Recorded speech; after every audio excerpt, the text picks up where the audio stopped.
बिस्मिल्लाहिर्रहमानिर्रहीम। रब्बिश्रह ली सदरी वयस्सिर ली अमरी वहलुल उक़दतम मिन लिसानी यफ़क़हू क़ौली। अस्सलाम वालेकुम साथियों, उम्मीद है आप खैरियत से होंगे। लेक्चर्स आप हमारे सुन रहे होंगे। मुझे पूरी उम्मीद है कि मैंने बड़े आसान अल्फाजों में आपको समझा रहा हूँ। कोशिश कर रहा हूँ कि अपने अल्फाजों को बड़ा सिंपल रखूँ, कोई टेक्निकल वर्ड न इस्तेमाल करूँ, ताकि जो बेसिक स्टूडेंट्स हैं, जिसने कंप्यूटर साइंस अभी नहीं भी पढ़ी, वो भी आसानी से इसको समझ सकें। ठीक है, तो उम्मीद है कि मैं अपनी कोशिश में कामयाब हो रहा हूँ। फिर भी अगर कोई मसला हो तो आप मुझे ज़रूर मैसेज के ज़रिए फीडबैक दे सकते हैं। ठीक है, आज इंशाल्लाह एक नया टॉपिक शुरू करेंगे जिसका नाम है अरे। अरे के बारे में पढ़ते हैं। सी और C++ में दोनों में कंसेप्ट एक ही है। ठीक है, मैंने बताया था जिस तरह शुरू लेक्चर्स में कि यार अगर आप C और C++ को सही कंसेप्ट क्लियर कर लें तो आप दूसरी लैंग्वेजेस में बड़ी आसानी से हाथ मार सकते हैं। ठीक है, चाहे वो जावा हो, चाहे वो C# हो, चाहे वो विजुअल बेसिक हो, किसी भी लैंग्वेज में आप आसानी से काम कर सकते हैं। इसी तरह अरे का भी कंसेप्ट हर लैंग्वेज में पाया जाता है। तो अरे को यहाँ आप समझ लें, कंसेप्ट क्लियर कर लें, तो आप अगली लैंग्वेजेस में आसानी से काम कर सकते हैं। देखिए, अभी तक तो हम ये काम कर रहे थे ना कि एक वेरिएबल लेते थे, उसमें एक वैल्यू स्टोर करते थे, फिर दूसरा वेरिएबल लेते थे, दूसरा वैल्यू स्टोर करते थे। तो ये भी बड़ा मसला होता था। फर्ज के मेरे 100 स्टूडेंट्स हैं, या 100 लोग हैं, या 1000 लोग हैं, 1000 स्टूडेंट्स हैं, तो मैंने उनका डाटा एंटर करना है, तो मैं अलग अलग वेरिएबल बनाना पड़ेगा मुझे। ठीक है, हर स्टूडेंट्स के लिए अलग अलग वेरिएबल बनाना पड़ेगा। 1000 एंटर करना है तो 1000 वेरिएबल्स। ठीक है, 100 अगर मैंने स्टूडेंट्स की डाटा एंट्री करनी है तो 100 मेमोरी लोकेशन बनानी पड़ेंगी। तो इससे जान छुड़ाने के लिए किसी C++ में या C या किसी भी लैंग्वेज में एक कंसेप्ट दिया गया जिसका नाम है अरे। अरे में ये होता है कि मेमोरी लोकेशंस एक नहीं होती, एक से ज्यादा लोकेशंस होती हैं, और वो भी कंटीजियस होती हैं। कंटीजियस का मतलब बिल्कुल साथ साथ होती हैं, मिली हुई होती हैं। ठीक है, मतलब एक एलिमेंट, एक मेमोरी लोकेशन है, उसके साथ दूसरी मेमोरी लोकेशन, फिर तीसरी, फिर चौथी, फिर पांचवी। ठीक है, तो series of elements of the same type. और भी ये भी याद रखें, अरे में एक ही किस्म का डाटा सेव होता है। अगर आपने इंटीजर सेव करना है तो इंटीजर ही सेव करेंगे, अगर आपने फ्लोट किस्म का डाटा सेव करना है तो फ्लोट करेंगे, अगर आपने कैरेक्टर करना है तो सिर्फ कैरेक्टर ही करेंगे, सेम टाइप। ये नहीं हो सकता एक एलिमेंट में आप इंटीजर कर रहे हैं, दूसरे एलिमेंट में फ्लोट कर रहे हैं, तीसरी एलिमेंट में आप कैरेक्टर इंसर्ट कर रहे हैं। ये नहीं हो सकता, सेम टाइप। ठीक है, सेम टाइप ऑफ डाटा आपने स्टोर करना है अरे में, ये याद रखें। ठीक है, अच्छा, अरे में जो आप सीक्वेंस ऑफ ऑब्जेक्ट्स होते हैं, जिसको मैंने अभी बताया, एक ही किस्म के ऑब्जेक्ट्स होंगे, हैव सेम टाइप। तो ये ऑब्जेक्ट जो है ये आप नंबर की शक्ल में दे सकते हैं। ठीक है, 0 से लेकर 1 2 3 4 5 जितने भी आपने एलिमेंट्स बनाने। फर्स्ट के मुझे 5 स्टूडेंट्स की जरूरत है तो मैं 5 एलिमेंट्स बनाऊंगा, 5 ऑब्जेक्ट्स बनाऊंगा। मुझे 10 की जरूरत है तो मैं 10 मेमोरी लोकेशंस यानी कि एरे में लोकेशंस बनाऊंगा। तो ठीक है, इससे कहते हैं इंडेक्स या वैल्यू या सबस्क्रिप्ट, तीनों नाम दे सकते हैं। These numbers are called index, value या सबस्क्रिप्ट।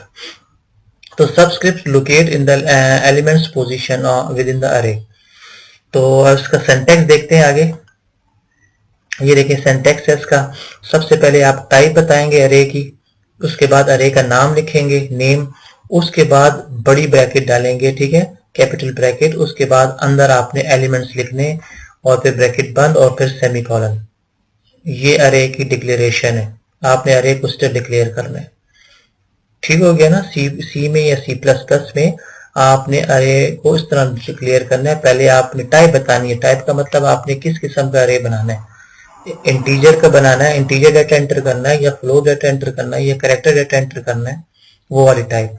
उसके बाद अरे का नाम कोई भी दे सकते हैं, वैलिड कोई भी आइडेंटिफायर का नाम, जो वेरिएबल का नाम होता है, जो मैंने रूल्स बताए हुए, वो भी आप कोई भी दे सकते हैं। ठीक है, स्पेस नहीं होगा बीच में, मैंने बताया हुआ। फिर उसके बाद अंदर आपने एलिमेंट्स देने। ठीक है, how many these elements in the अरे हैज लोकेशंस कंटेन, यानी कि कितने आपने अरे बनानी है, लेकिन कितने एलिमेंट्स की बनानी है, 2 की, 3 की, 4 की। ठीक है, ये इसका सिंटैक्स है। तो अरे याद रखना है जी, कंपोजिट ऑब्जेक्ट्स होते हैं, यानी कि साथ साथ मिले होते हैं, composite of several elements with independent value, एक दूसरे से इंडिपेंडेंट वैल्यूज होती हैं, ठीक है ना। जिसका भी सिंटैक्स आगे और एग्जांपल आप समझेंगे आगे। ये देखें एक जबरदस्त एग्जांपल है आपके सामने, ये देखें इंट अरे। अरे आप इंट, मैंने बताया अरे की टाइप है, अरे अरे का नाम है, ठीक है, वेरिएबल का नाम है। अच्छा ये देखें 5 ब्रैकेट के अंदर 5 लिखा है, तो इसका मतलब है कि मैंने 5 एलिमेंट्स की अरे बनाई है, यानी कि मुझे 5 सेल्स चाहिए, 5 डेटा इसमें मैं इंसर्ट कर सकता हूं, ठीक है, 5। फिर अगर मैं 6 कर दूं 6 हो जाएगा। और ये भी बात याद रखें, अरे जब शुरू होता है, जो पहली एलिमेंट होती है वो 0 से शुरू होती है, हमेशा बात याद रखें, 1 से शुरू नहीं होती। अरे जो शुरू होता है वो 0 एलिमेंट से शुरू होता है। अब ये देखें अरे 0, अरे 1, अरे 2, अरे 3, अरे 4, तो 0 से लेकर 4 मतलब 5 एलिमेंट्स हो गए। तो आपने डाटा एंटर कर दिया, पहली लोकेशन में 10 पड़ा है, दूसरी लोकेशन में 20, तीसरी में 30, फिर 40, फिर 20। तो बस इसके बाद जब एरे में एलिमेंट आ जाए उसके बाद आपने उसको प्रिंट करा लेना है। और एक बात याद रखें, जब भी आप अरे इस्तेमाल करें उसके साथ आपने फॉर लूप इस्तेमाल करना है, ठीक है। अक्सर प्रोग्रामिंग में आप देखेंगे जहां भी अरे इस्तेमाल हो रहा हो वहां आप फॉर लूप इस्तेमाल करेंगे, क्योंकि अरे का ताल्लुक फॉर लूप के साथ बड़ा अच्छा बनता है। क्योंकि फॉर लूप इसलिए आपने पढ़कर आए हैं कि ये लूप होता है जो मतलब इंक्रीमेंट भी कर सकते हैं, डिक्रीमेंट भी कर सकते हैं। अब मैंने पहले एलिमेंट को एक्सेस करना है अरे के, तो अरे की मदद से जाऊंगा, सॉरी लूप की मदद से जाऊंगा, लूप, ठीक है, n इक्वल टू 0, n 1 2 3 इस तरह। तो देखिए अरे को मैंने लूप को मैंने चलाया n लेस देन 5, यानी कि 5 दफा चलाया, 0 1 2 3 4, 5 दफा। तो फिर 5 दफा चलाने के बाद मैंने अरे की जो एलिमेंट्स हैं उसको प्रिंट कर दिया, जो जो वैल्यूज थी, ठीक है ना।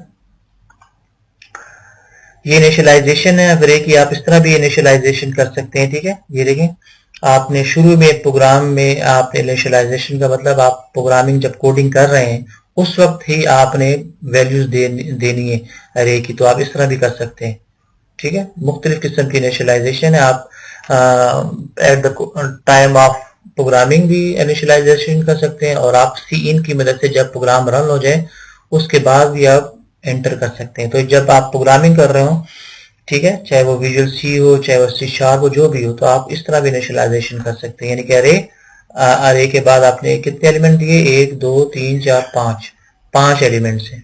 तो पहली लोकेशन में 10 पड़ा है, दूसरी में 20, फिर 30, फिर 40, फिर 50, देख लें, ठीक है। It is called initialisation. ये भी इनिशियलाइजेशन है, ये आपके सामने, ठीक है।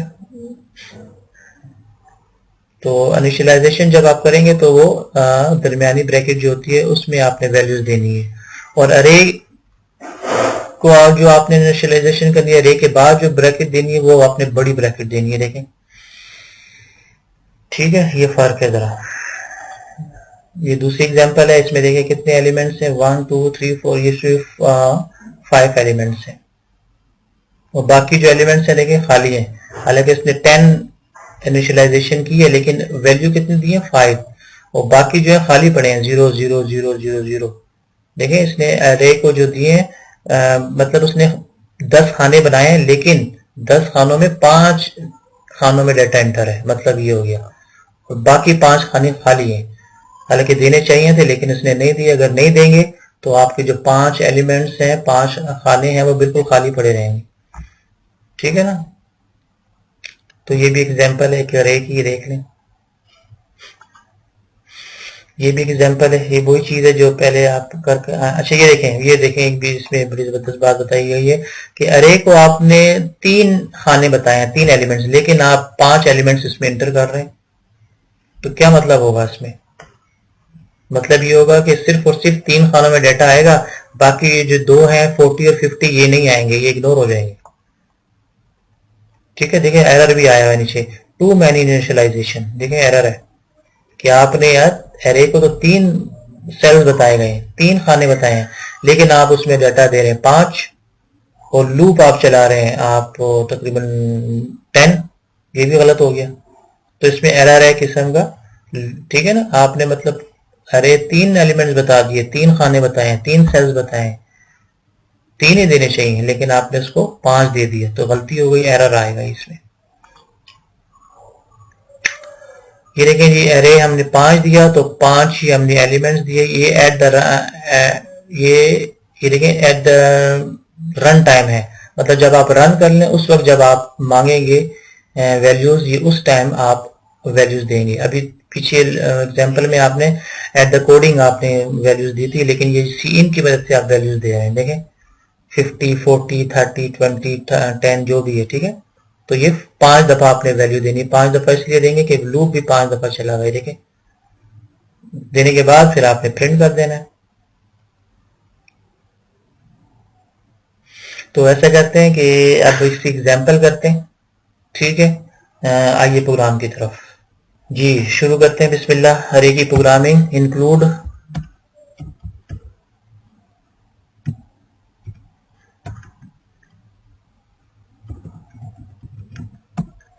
हो गया।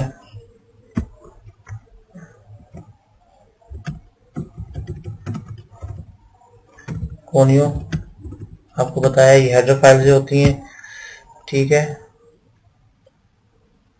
अच्छा जी, using name space std int main, ठीक है। ये तो आपने कॉमन ही करना। अब देखें जी, अब हम अरे बना रहे हैं। चले ऐसा करते हैं, अपना नाम मैं प्रिंट करता हूँ अरे में, ठीक है। तो नाम किस में होते हैं, करेक्टर्स में होते हैं ना, ABC। तो मुझे करेक्टर डाटा टाइप देना पड़ेगा, CHAR। तो नेम ये अरे का नाम हो गया। अब एलिमेंट, अब ये देखें बड़े ब्रैकेट में लिखूंगा। तो आपने कितने देने हैं, ठीक है। आप 6 दे सकते हैं, 5 दे सकते हैं। अब मेरा नाम अदनान है, तो मैं अदनान में कितने करेक्टर्स आते हैं, ADNAN, 5 करेक्टर, ठीक है। तो आपने 5 एलिमेंट का अरे बनाना है, ओके। अच्छा, ये कामा पे लगाएं, फिर एक सिंपल वेरिएबल बना लें जो लूप के लिए इस्तेमाल होगा, और सेमीकोलन लगा दें। नीचे आ जाएं, आप देखें और से अच्छा नेम, आपने बताया था कि अरे 0 से शुरू होता है, नेम 0, ठीक है। अच्छा, इंटर कर दें इज इक्वल टू, अब मैंने करेक्टर देना है ना, तो आप दे सकते हैं ए, ठीक हो गया। फिर सेमीकोलन, ये at the coding, at the जब आप कोडिंग कर रहे हो प्रोग्रामिंग की, उस वक्त मैं एलिमेंट्स अरे में इंटर कर रहा हूं, ठीक है। अरे दूसरा अरे दें 1, ठीक हो गया, इज इक्वल टू टी। फिर तीसरा दे दें 2 n, ठीक हो गया, सेमीकोलन। फिर दे दें अगला 3 हो गया, 3 दे दें, ठीक है, इज इक्वल टू सेमीकोलन। फिर आखिरी दे दें 4, क्योंकि मैंने 5 ही एलिमेंट दिए, तो इतने मुझे डेटा देना चाहिए n। अच्छा, ये एलिमेंट्स मैंने अरे में डाल दिए। पहले एलिमेंट, पहले लोकेशन में 0 पड़ा है, a पड़ा है, फिर d पड़ा है, फिर n पड़ा है, फिर a पड़ा है, फिर n पड़ा है, ठीक है। अब मैंने बताया था कि जब आप अरे में अपने डाटा एंटर कर दें तो उसका ताल्लुक फॉर लूप के साथ बड़ा गहरा है। अब मैंने इन एलिमेंट्स को प्रिंट कराना है, तो प्रिंट कराने के लिए मुझे लूप इस्तेमाल लाजमी करना पड़ेगा, और मैं फॉर लूप इस्तेमाल करूंगा, ठीक है। तो आई जो मैंने दिया था वेरिएबल, उसकी मदद से मैं लूप चलाऊंगा। आई इज इक्वल टू 0 शुरू किया मैंने, उस वक्त तक चले जब तक आई 5 हो जाए। 5 से का मतलब 5 दफा चले, 0 1 2 3 4। तो सेमीकोलन आई प्लस प्लस, ठीक है। इधर आप जानते हैं कि वो सॉरी सेमीकोलन नहीं डालते। अब मुझे एक ही स्टेटमेंट यूज करनी है, तो मुझे ब्रैकेट लगाने की जरूरत नहीं है। सी आउट नेम, अच्छा यहाँ डबल कोट की भी जरूरत नहीं है, नेम ठीक है। और मैं दूंगा आई, क्योंकि मैंने लूप आई का चलाया है, सेमीकोलन, ठीक हो गया ना, प्रोग्राम यहाँ खत्म हो गया। अब आपने यहाँ वो दे देना रिटर्न 0। ओके, ये जी प्रोग्राम हो गया लूप का। फाइल में जाएं, सेव करें, सॉरी लूप का नहीं, अरे का, अरे नाम दे दें। ओके, एग्जीक्यूट करें F11। तो ये देखें ADN है ना, आपको नजर आ रहा है नाम का नाम। तो ये देखें सिंपल सा, पहले लोकेशन में A था, फिर D, फिर N, फिर A, फिर N। तो ये देखिए प्रिंट हो गया। तो फॉर लूप की मदद से मैंने अरे के एलिमेंट्स को प्रिंट करा दिया। तो ये था अरे की एक किस्म, इसको कहते हैं सिंगल डायमेंशनल अरे, मतलब ऐसा अरे जिसमें एक ही डायमेंशन है। एक होता है मल्टी डायमेंशनल या 2 डायमेंशनल, वो अगले लेक्चर में पढ़ेंगे। तो उम्मीद है कि आपको इस अरे की समझ आई होगी। ठीक है, तो बात हमेशा याद रखें, अरे को नाम देंगे, उसके बाद बड़ी ब्रैकेट के अंदर आपने एलिमेंट्स देने। कितने एलिमेंट्स देने? 5 हैं, 6 हैं, 7 हैं। ठीक है, मुझे 5 की जरूरत थी, मैंने 5 एलिमेंट्स दे दिए। आपको ज्यादा की जरूरत है, आप ज्यादा दे दें। तो उम्मीद है कि आपको लेक्चर की समझ आई होगी। इंशाल्लाह अगले लेक्चर में हाजिर होते हैं 2 डायमेंशनल अरे के साथ। ओके, अल्लाह हाफिज, अस्सलाम वालेकुम।